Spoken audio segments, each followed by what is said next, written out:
Doctor Sreevarma ஆயுள் தரும் ஆயுர்வேதா அறுவை சிகிச்சையில்லா குணம் ஆயுள் கால நிவாரணம். Branch express courier private limited. Domestic international cargo. உங்கள் இல்லம் தேடி வந்து கொரியர் புக்கிங் டெலிவரி செய்து தரப்படும். காஷ்மீர் பஹல்காம் தாக்குதலுக்கு தக்க பதிலடி கொடுக்கப்படும் என மத்திய பாதுகாப்புத்துறை அமைச்சர் ராஜ்நாத் சிங் தெரிவித்துள்ளார். இது தொடர்பாக செய்தியாளர்களிடம் பேசிய அவர், இது போன்ற செயல்களை இந்தியா சகித்துக் கொள்ளாது என்றும் இதற்கு மூளையாக செயல்பட்டவர்கள் அனைவரும் வேட்டையாடப்படுவார்கள் என்றும் தெரிவித்துள்ளார். இது போன்ற தாக்குதல்களால் இந்தியாவை யாராலும் மிரட்ட முடியாது என்றும் ராஜ்நாத் சிங் திட்டவட்டமாக தெரிவித்துள்ளார்.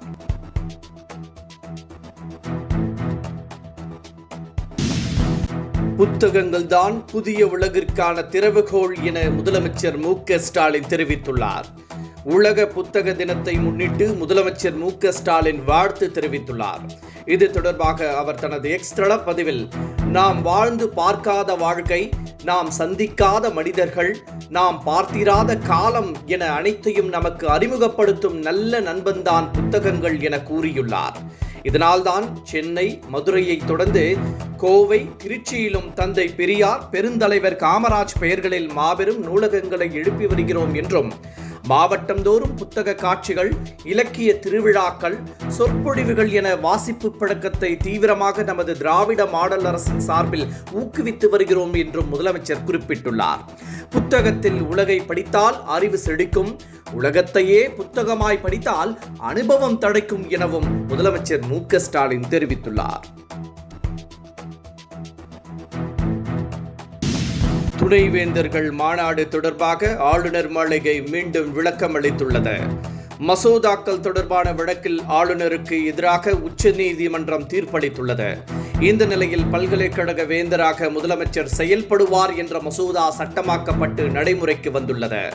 இதன் அடிப்படையில் முதலமைச்சர் தலைமையில் அண்மையில் துணைவேந்தர்கள் மாநாடு நடைபெற்றது. இந்த நிலையில் வரும் 25 மற்றும் 26 ஆகிய தேதிகளில் உதகையில் ஆளுநர் ரவி தலைமையில் துணைவேந்தர்கள் மாநாடு நடைபெறும் என அறிவிக்கப்பட்டுள்ளது.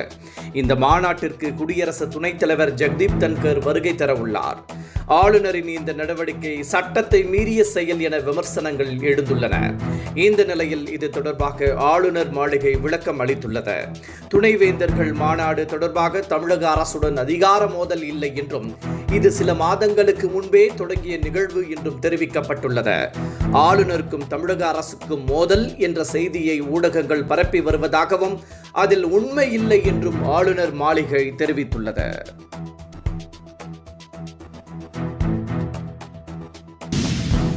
சைவ வைணவ மதங்களையும் பெண்களையும் தொடர்புபடுத்தி சர்ச்சைக்குரிய வகையில் பேசிய புகார் தொடர்பான வழக்கை சென்னை உயர்நீதிமன்ற நீதிபதி ஆனந்த் வெங்கடேஷ் தலைமை நீதிபதிக்கு மாற்றம் செய்துள்ளார்.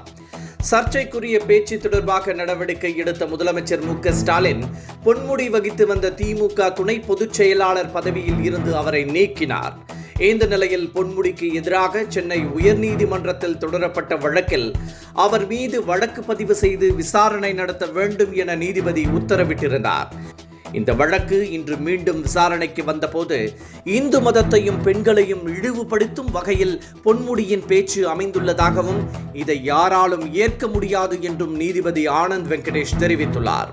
மேலும் வழக்கை தலைமை நீதிபதிக்கு அவர் பரிந்துரை செய்துள்ளார்.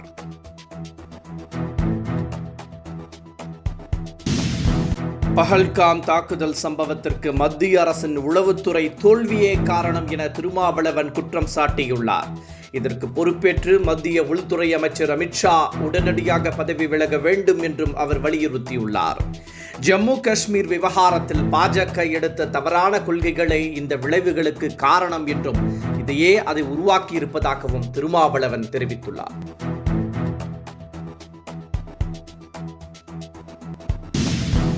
சொத்து குவிப்பு வழக்கில் அமைச்சர் துரைமுருகன் விடுவிக்கப்பட்ட உத்தரவை சென்னை உயர்நீதிமன்றம் ரத்து செய்துள்ளது. துரைமுருகன் வருமானத்திற்கு அதிகமாக 3,90,00,000 ரூபாய் சொத்து குவித்ததாக தொடரப்பட்ட வழக்கில் அவரை வேலூர் நீதிமன்றம் ஏற்கனவே விடுவித்து தீர்ப்பளித்திருந்தது. இந்த தீர்ப்பை எதிர்த்து லஞ்ச ஒழிப்புத்துறை மேல்முறையீடு மனு தாக்கல் செய்திருந்தது. வழக்கை விசாரித்த சென்னை உயர்நீதிமன்றம் வேலூர் நீதிமன்றத்தின் உத்தரவை ரத்து செய்துள்ளது. மேலும் அமைச்சர் துரைமுருகனுக்கு எதிரான சொத்து குவிப்பு புகார் தொடர்பாக மீண்டும் விசாரணை நடத்தப்பட வேண்டும் என்றும் உத்தரவிட்டுள்ளது.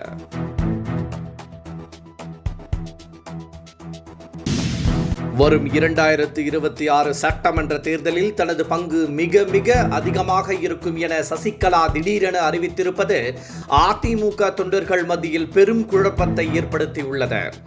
ஜெயலலிதா மரணத்திற்கு பிறகு அதிமுகவின் பொதுச் செயலாளராக சசிகலா பதவியேற்றார்.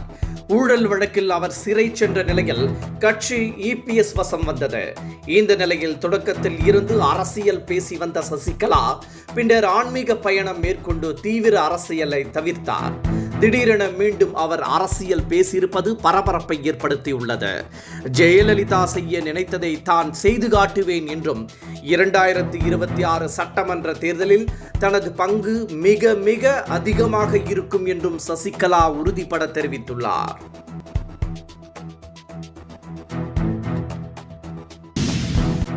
அமைச்சர் பதவி வேண்டுமா அல்லது ஜாமீன் வேண்டுமா என அமைச்சர் செந்தில் பாலாஜிக்கு உச்சநீதிமன்றம் கேள்வி எழுப்பியுள்ளது. அமைச்சர் செந்தில் பாலாஜிக்கு வழங்கப்பட்ட ஜாமீன் ரத்து செய்ய உச்சநீதிமன்றத்தில் அமலாக்கத்துறை மேல்முறையீடு செய்துள்ளது. இது தொடர்பான வழக்கு இன்று விசாரணைக்கு வந்தபோது உச்சநீதிமன்றம் சரமாரியான கேள்விகளை எழுப்பியது. ஜாமீனா அல்லது அமைச்சர் பதவியா என்பதை வரும் திங்கட்கிழமைக்குள் தெரிவிக்க வேண்டும் என கூறியுள்ள உச்சநீதிமன்றம் அதிகாரத்தை பயன்படுத்தி செந்தில் பாலாஜி சாட்சியங்களை கலைக்க மாட்டார் என எப்படி கூற முடியும் என்றும் கேள்வி எழுப்பியுள்ளது.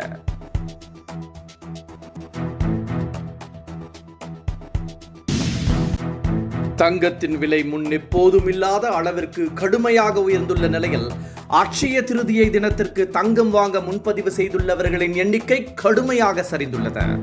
தங்கத்தின் விலை வரலாறு காணாத உயர்வை எட்டியுள்ளது. ஒரு சவரன் ஆபரண தங்கம் 72,120 ரூபாய்க்கு விற்பனை செய்யப்படுகிறது. இந்த நிலையில் வரும் 30ஆம் தேதி அட்சய திருதியை கொண்டாடப்படுகிறது. அன்றைய தினத்தில் தங்கம் வாங்க ஆர்வம் காட்டும் மக்கள் விலை உயர்வால் இந்த ஆண்டு மௌனமாகிவிட்டனர். இதனால் தங்கம் வாங்க முன்பதிவு செய்தோரின் எண்ணிக்கை குறைந்திருப்பதால் வியாபாரிகளும் ஏமாற்றமடைந்துள்ளனர். டாக்டர் ஸ்ரீவர்மா ஆயுள் தரும் ஆயுர்வேதா அறுவை சிகிச்சை இல்லா குணம் ஆயுள் கால நிவாரணம். Branch express courier private limited domestic international cargo உங்கள் இல்லம் தேடி வந்து கொரியர் புக்கிங் டெலிவரி செய்து தரப்படும். என்றும் உங்களுடன் மை இந்தியா. முக்கிய செய்திகளை உடனுக்குடன் தெரிந்து கொள்ள சப்ஸ்கிரைப் பண்ணுங்க, பெல் பட்டனை பிரஸ் பண்ணுங்க. என்றும் உங்களுடன் மை இந்தியா.